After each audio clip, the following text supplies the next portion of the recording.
야, 주 예수의 은혜와 평강이 있을지어다. 욥기 9장까지죠. 오늘 우리 장로님이 4장부터 9장까지 읽었는데 오늘은 에스더 말씀만 살핍니다. 에스더는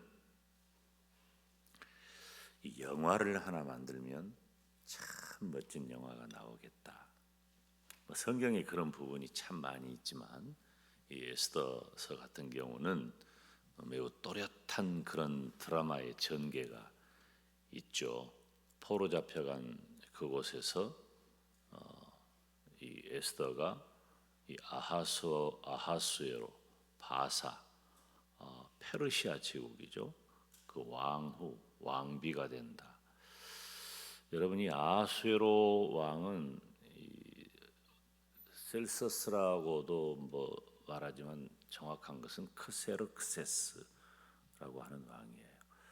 아주 오래전에 나온 영화 300이라는 영화가 있는데 매우 전투하고 그 잔인한 영화인데 거기 등장하는 좀 혐오스러운 왕이 바로 그 아하수에로 크세르크세스입니다. 이 아하수에로는 그 아버지 다리오 왕을 이어가지고 페르시아 제국의 성경에는 바사죠 왕이 되는데 이 사람은 굉장히 제국주의자예요. 제국주의자라는 것은 다른 나라를 정복하여서 굴복시키는 그런 영토 확장을 매우 중요하게 여기는 그런 시스템이죠. 나라의 시스템.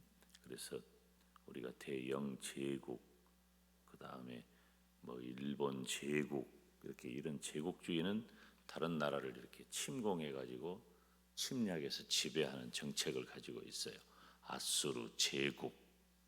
그런데 우리나라는 제국이란 말 안 쓰잖아요. 한때 우리가 대한 제국 썼지만 그냥 이름뿐이고 지금 이 중동 지역 페르시아는 중동이잖아요. 오늘날로 말하면은 이라크를 중심으로 한 그 근처인데 그 중동 지역에서 어디까지 그 영향을 주었냐면은 그리스 그러니까 유럽 영토까지 지중해 연안에 있는 지역을 성경에 보면은 이제 많은 바다 그리고 섬 그건 지중해 동편과 그에 있는 섬들을 말해요. 정복 왕이죠. 그리고 무서운 거예요. 그리고 당시 왕의 지위가 대단했죠. 그런데 그런 상황에서 이제 2장에 보면은 그 아하수에로 왕을 암살하려고 하는 시도가 있었는데 오늘 이 에스더에 등장하는 중요한 인물 가운데 한 사람인 모르드게가 그 사실을 알게 되고 아하수에로 왕의 생명을 구합니다. 그리고 3장에 들어가면은 곧장 하만이라는 사람이 등장을 해요. 모르드게는 그러니까 왕을 구한 일이 부각되지 않아요. 그리고 하만이 높은 지위에 오르게 되고 그 하만이 이제 중요한 인물이 되는 거죠. 에스더에서 또 이 하만은 높아진 그 신하로서 매우 교만한 사람이에요. 거의 왕의 턱 밑까지 차고 올라간 사람이니까. 그런데 모르드게가 하만이 지나치는 그 문에 섰는데 절을 안 해. 이게 이제 유대인들이 다른 어떤 신이나 어떤 존재에게 허리를 굽히지 않잖아요. 우상을 섬기지 않으니까. 그러니까 이걸 괘씸히 여겨가지고 알아보니 유대인이에요. 그래서 하만이 생각하기를 내가 이 이스라엘 족속들을 가만히 안 두겠다. 그래가지고 다 죽여버리기로 작정을 해요. 그리고 왕을 꼬여가지고 어느 날 어느 시에 다 죽이겠다고 합니다.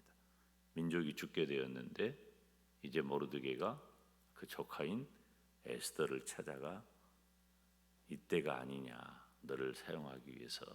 그때 이 에스더가 유명한 말을 하지요.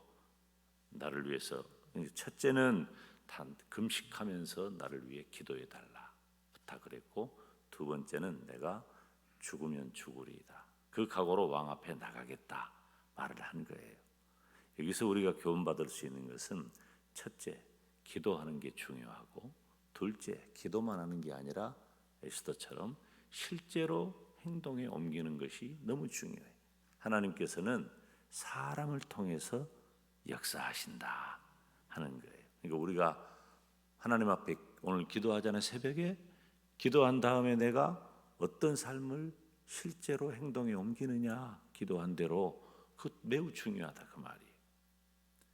그렇게 해서 이제 6장 7장 여기 지나면서 하만이 착각하게 되고 하만이 이제 결과적으로는 죽게 되는 그런 과정이 나와요.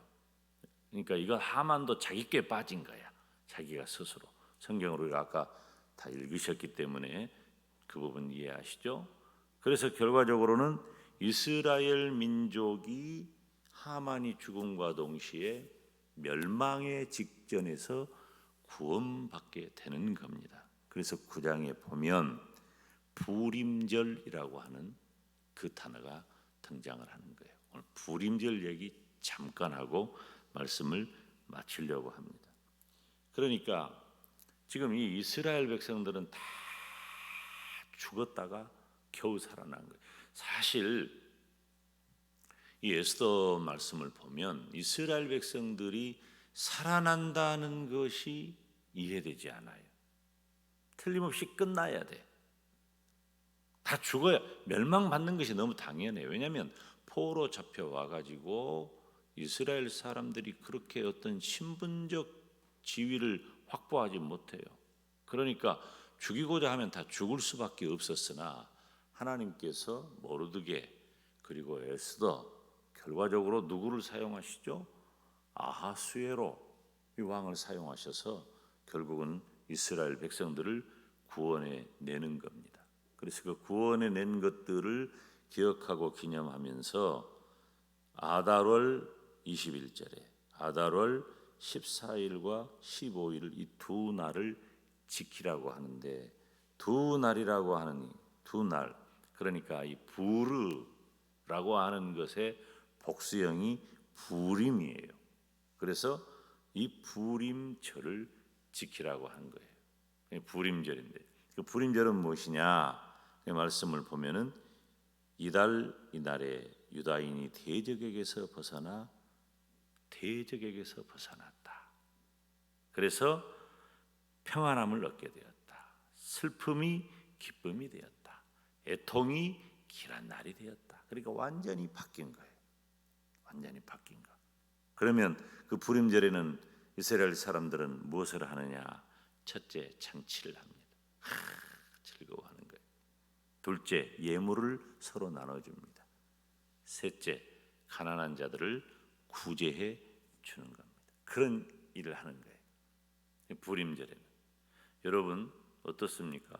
지금 이스라엘 백성들이 거의 멸망 직전에서 건짐을 받은 것을 무엇으로 바꿉니까? 기쁨, 감사, 아주 잔치, 그리고 섬김, 나눔, 이런 일로 바꾸는 거예요.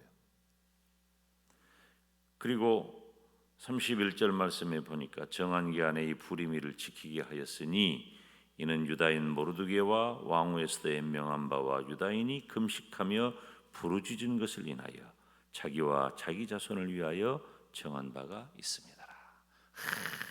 구원받은 그 은혜를 생각하면서 기뻐하고 감사하는 것은 물론이거니와 서로 예물을 주고 예물을 나누고 또 가난한 자를 구제해 주었다.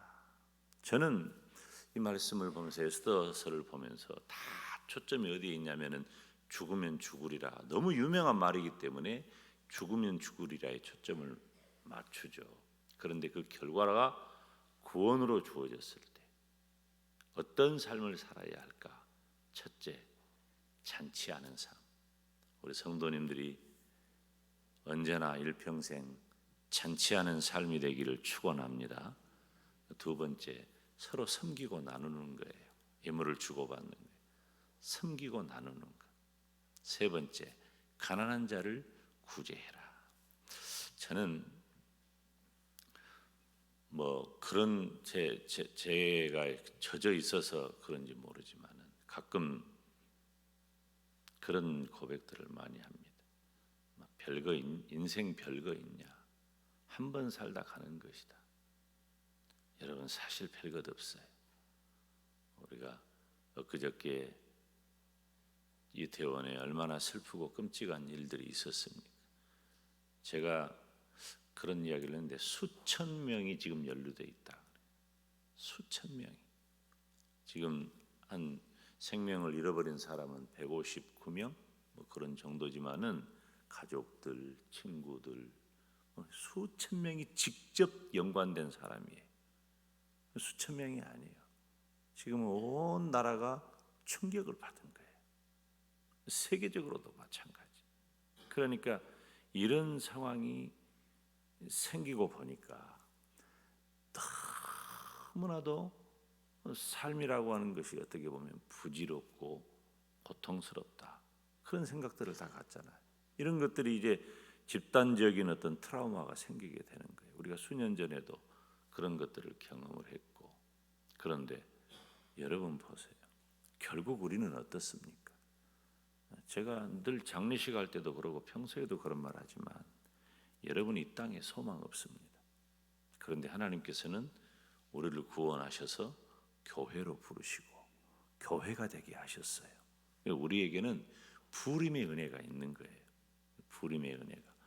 우리가 죄에서 구원받은 은혜를 기억하면서 우리가 다 끝나버린 인생인데 그 멸망길로 가게 두지 않고 하나님이 나를 건져주시고 살려주셨으니 우리가 하루하루의 삶이 기쁘고 감사하고 복되고 잔치하는 그런 삶을 살면서 형제와 이웃을 서로 사랑하고 그리고 힘들고 어려운 일을 손잡아주고 도와주고 구제하는 그런 삶을 살아가게 될 때에 부림의 축제, 나를 구원하신 하나님의 크신 은혜에 기쁘고 감사하고 즐거운 일이 일평생 가득할 줄로 믿습니다.